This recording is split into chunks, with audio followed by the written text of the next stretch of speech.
Hi, everybody. So today we're going to talk about Simón Bolívar, who is also sometimes known as El Libertador. Bolívar is often referred to as El Libertador because he helped very impressively to liberate a very large part of modern-day South America, including Colombia, Venezuela, Ecuador, Peru, and he got ample support from Haiti. Which is another interesting thing that we will discuss in the second part of this particular lecture series. So here we see a map of North and South America about 50 years before some of these independence battles start happening in South America. So as you can see, this red territory here is what the UK had control of at this time. This is 10 years before, roughly, the American Revolution. So actually, the United States of America was a pretty small republic in comparison to the giant kingdom that had been amassed by Spain, the giant empire. And as you can also see, France still had quite a bit of territory under its control at this time. Spanish America was a quite large region, and Bolivar, who lives in this area, is going to go and help liberate basically this entire section over a number of years, but while he's still very young. This map here can help us see some of how Latin America looked 30 years after the year 1800, after a lot of these independence battles had been fought. And you can see this purple line here is the movement of Bolívar in trying to liberate these different nations, these different modern day nations. There were many major battles, and this was a very large, very difficult terrain. So everything that he and his army and his allies managed to do was quite impressive. Bolívar got some help, as you can see, from armies coming from Argentina and Chile. One thing that we won't discuss is what happened with Brazil. So Brazil eventually became an independent nation as well, but it was because there was a king, a prince actually, from Portugal, who basically declared independence and ruled over Brazil as a kind of kingdom for a little while, and didn't actually abolish slavery until very late in comparison to most other countries in the region. One thing that we'll talk about is that Bolívar eventually became quite committed to the formation of a new republic without the institution of slavery, which was partly a result of his interactions with individuals who helped him with his cause in Haiti. And we will also talk about that a bit. First, let's talk a little bit about Bolívar himself and his life. He was born in 1783 to a very wealthy plantation owner, and he had a lot of money in his later life from the very large mining operation that was run by his family. That said, each of his parents died when he was really very young, before he turned 9 years old. And he was educated by a number of tutors, including spending some years abroad, where he learned a lot about kind of political science at the time, and history, and other things like this. Bolívar married when he was 18 years old, so quite young by today's standards. But unfortunately, and very tragically for him, his wife died when he was 19 years old. Bolívar himself is noted to have said in his writings that this event spurred him to devote his life to political causes, and in particular the cause of the independence of the Americas, because he felt he had nothing else left in his life. He dearly loved his wife. He was devastated when she passed away, and he in fact never remarried, although he did have numerous lovers, including some women who were very loyal and stayed with him for a long time and helped him with the cause of independence. Now, one of Bolívar's tutors was named Simón Rodriguez, and Simón Rodriguez was a really big fan of Rousseau, JeanJacques Rousseau, who was a French proponent of ideas of liberty and equality among men.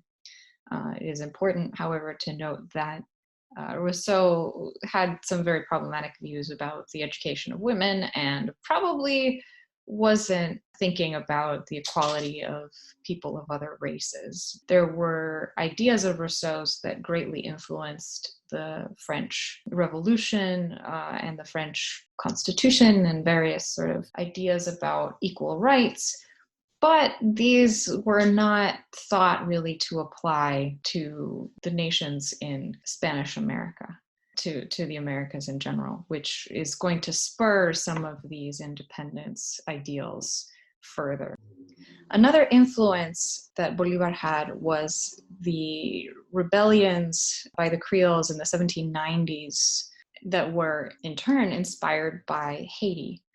Spanish America at the time was organized by caste systems that were quite complex. There were free people of color who had political power, largely because of their inherited relationships and stuff like this. And there were also poor whites. Nonetheless, there was still a very marked kind of social class system that was based on race and based on wealth. And it was still the case that if you were natively born in the Spanish Peninsula, you would have much more power than even the white, wealthy, native-born people of the Americas. So there was a lot of social instability. There were these rebellions by the Creoles, who were these white, native-born citizens.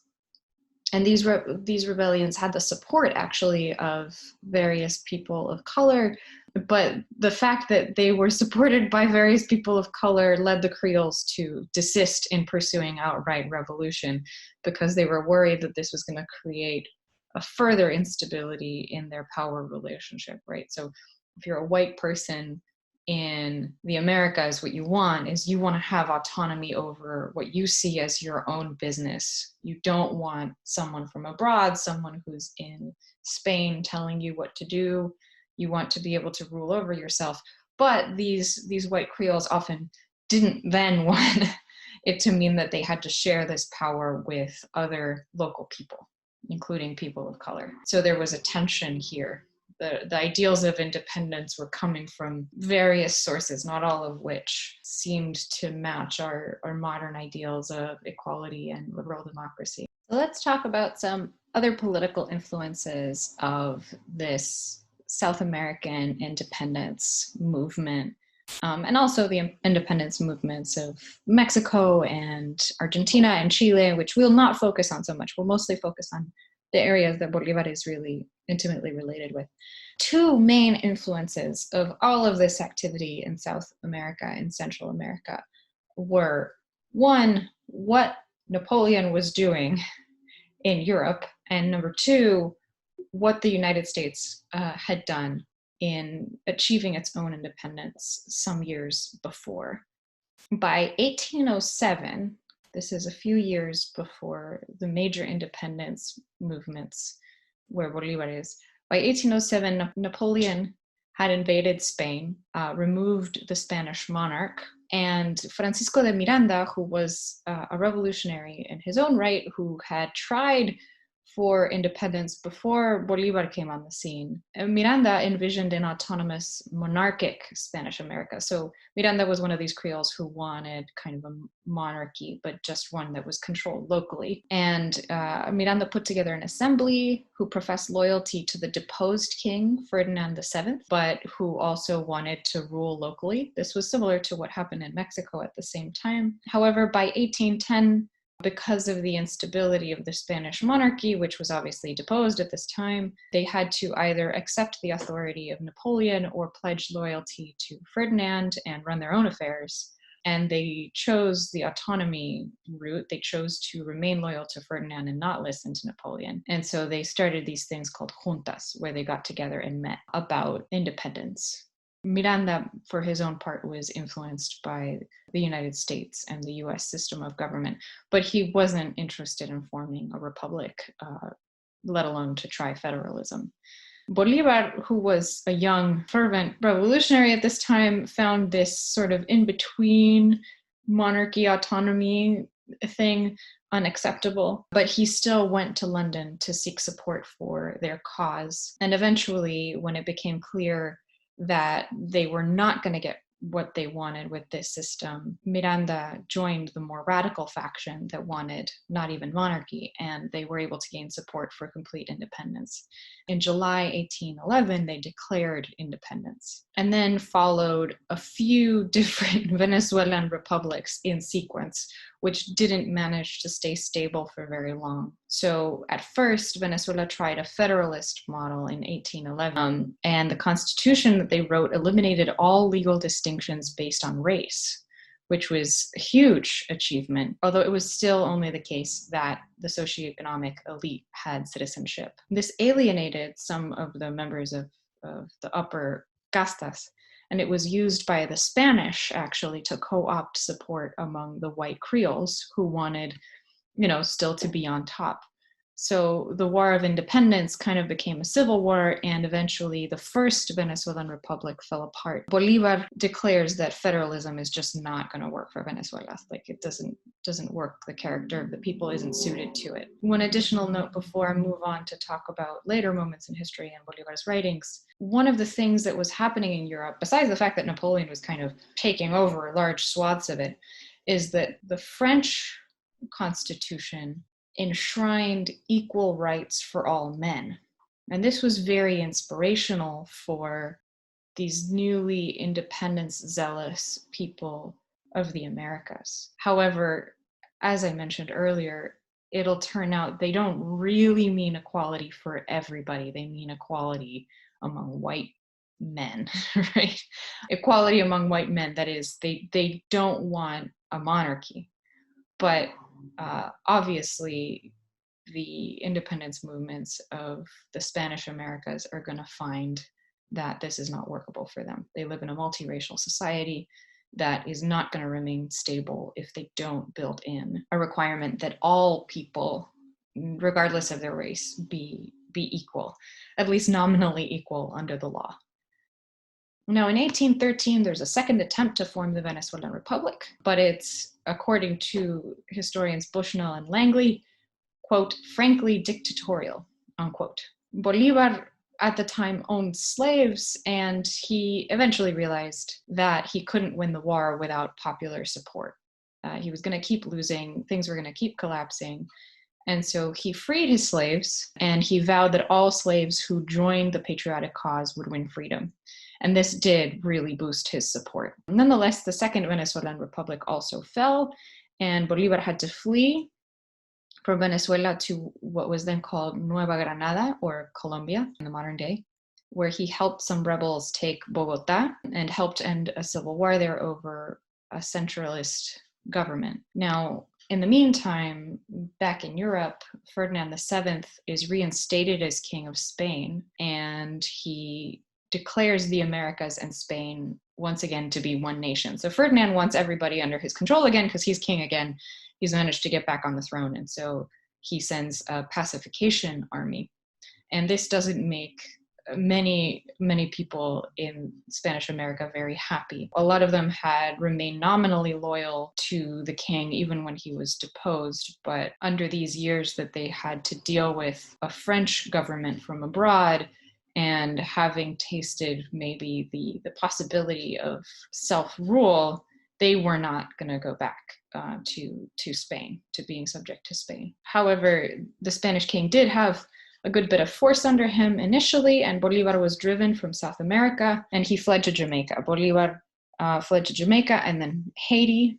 In Jamaica, he writes this letter from Jamaica, which is one of our texts, where he is responding to a foreign gentleman asking him what's going on in South America, and we'll talk about that. And then in Haiti, he gets support from Alexander Pétion, who's the president there and who is mixed race. He's a mulatto, is the now not okay term to use for his caste. With this crucial support from Pétion, he reestablishes a rebel front in Venezuela. So, little known fact, without Haiti, most of South America might still be in a different place. That might not be entirely correct because, of course, Bolivar didn't do anything by himself, but he was very fervent. He was very dedicated to the cause. And as you can tell He failed a couple of times and kept trying. So he was really instrumental, whatever else you might think about whether he was uniquely important in the revolution. In 1817, the rebel army retook Angostura, and this gave him access to water and connections to the plainsmen with whom he made an alliance. And he also made, kind of keeping a promise to Pétion, he made abolitionism a patriot goal for the new nation that he wanted to form after independence. So a couple of the ideals that Bolívar espoused included civil rights. Okay, he was committed to the idea that people had rights before the law, that they had equality before the law. He believed in sovereignty of the people, the ability of people to rule themselves, have some form of representative government. And he also broadly was a defender of liberal democracy. Now, one thing that will become clear is that his commitment to liberal democracy is not 100% consistent. He ends up becoming kind of a dictator for a while and becoming president for life. And later on, he wants to be able to give inheritable government posts to generals and commanders who helped him win the War of Independence. So that means he wants special posts for these generals and to be able to pass them on to the generals' sons and things like that, which he thought would help ensure the stability of the republic and keep people from fighting each other. But it was also kind of not cool, right? Because he says he's in favor of liberal democracy, and then it turns out, maybe not so much. So he's a very flawed individual. His army does pillage. It does, probably kill some innocent people. It's a bloody affair. Revolutions are not for the faint of heart. It's not entirely clear that all of the happenings after independence were things that were beneficial to all peoples in the Americas. But it's still very interesting, and it's worth talking about what exactly happened and what influenced this political thought. Okay, so let's talk about the letter from Jamaica. The letter from Jamaica is a reply to somebody who's asking him, how's South America doing? Do you think you're really going to achieve independence? What kind of government do you all want? What's going on? Is there something that you can tell us? And Bolívar responds with a long and thoughtfully written letter that reveals a lot, both about his own military intelligence, his own political intelligence, and also it's a fascinating look into what his predictions were for the future. Remember, in Jamaica, he has just fled Venezuela, the second republic he tried to form with some of his compatriots fell apart. Nonetheless, this letter is pretty optimistic, and he sees it as almost inevitable that they will achieve independence eventually, largely because of what he sees as the sentiment that is prevailing in the Americas at the time. Here is Bolívar in his own words. Success will crown our efforts because the destiny of America is irrevocably fixed. The tie that bound her to Spain is severed, for it was nothing but an illusion binding together the two sides of that vast monarchy. What formerly united them now separates them. The hatred we feel for the peninsula is greater than the sea separating us from it. It would be easier to bring the two continents together than to reconcile the spirits and minds of the two countries. The habit of obedience, a commerce of shared interests, knowledge, religion, mutual goodwill, a tender concern for the birthland and glory of our ancestors, in brief, everything that constituted our hopes came to us from Spain. Notice the us here obviously means like these white Creoles, because the us can't include every person that is now in Spanish America. He continues, this was the source of a principle of adhesion that seemed eternal, even though the behavior of our rulers undermined that sympathy. Or to put it more accurately, that closeness imposed on us by rule of force. Today, the opposite is true. That wicked stepmother is the source of all of our suffering. The veil has been rent, and now we can see the light. Now she wants us to return to darkness. The chains have been broken, we've been liberated, and now our enemies want to make us slaves.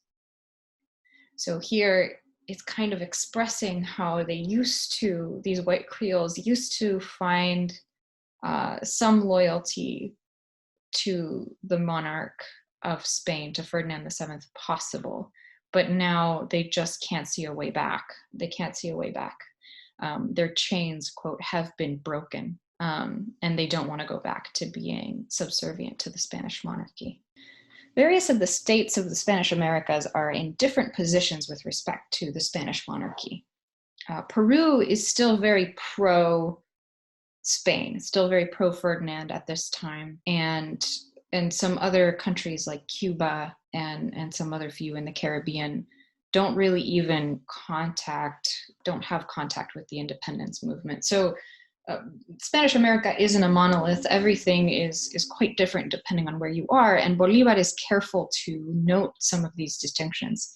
Now, I'm not going to go over them all in this lecture because I'd keep you here forever, but it's just important to note that many nations are in agreement that they should become independent from Spain, but not all of them are on the same boat, in the sense that not all of the centers of power of each of these places is on board.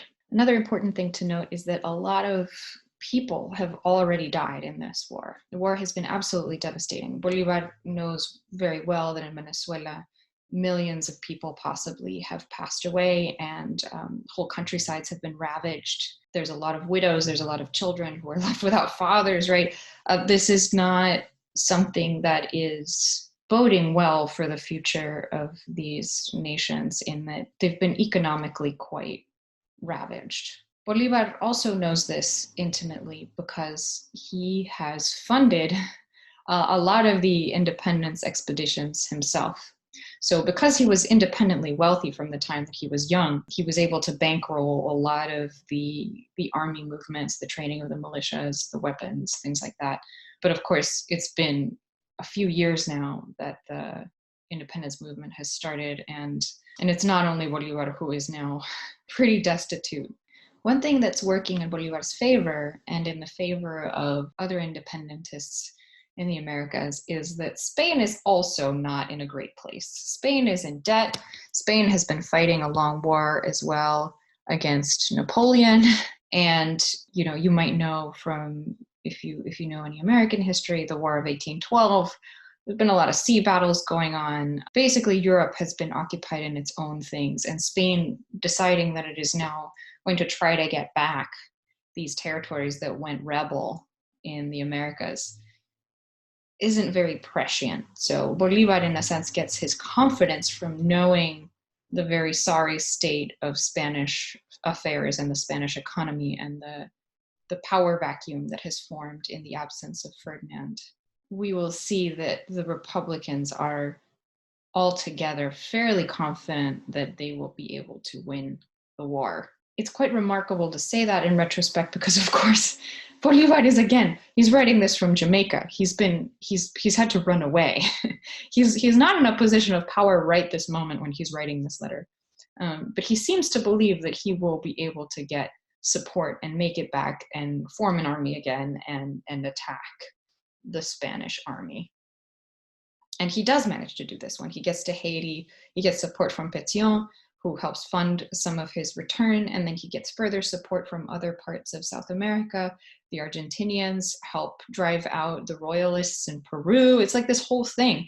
And this expedition takes a number of years, but it does eventually happen. And Bolivar's predictions are strangely prophetic in many cases about what's going to happen. Another important note is that except for all of these things that Bolivar and his allies are doing in this part of South America, the different nations have not really been in ample communication with each other before this moment.